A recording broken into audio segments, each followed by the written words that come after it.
Салем достар, менің арнама қош келіпсіздер. Бүгін чебурекке арналған нан илейміз, яғни қамыр дайындаймыз. Ол үшін міне ұнымызды елегіштен өткізіп алдық.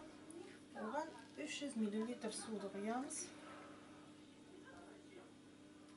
Одан кейін 8 қасық өсімдік майын,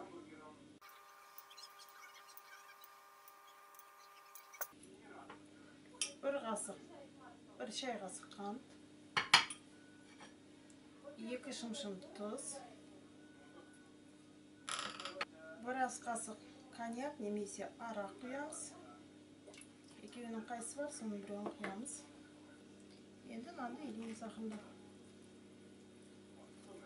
Коньякты құйған себебіміз немесе арақты, ол біздің қамырымызды күрсілдетіп тұрады.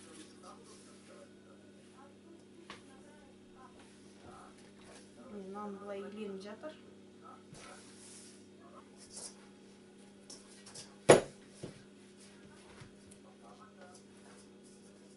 Нанымызды иледік. Тағы да бүйтіп басамыз. Нанымызды иледік. Енді оны 20 минутқа осы тегештің астында немесе целлофанға орап қалдырамыз. 20 минуттан өткен соң тағы да бір рет басып илейміз. Одан кейін ол тестаны, яғни қамырымызды қолдануға болады. Қарағандарыңызға рахмет. Сау болыңыздар.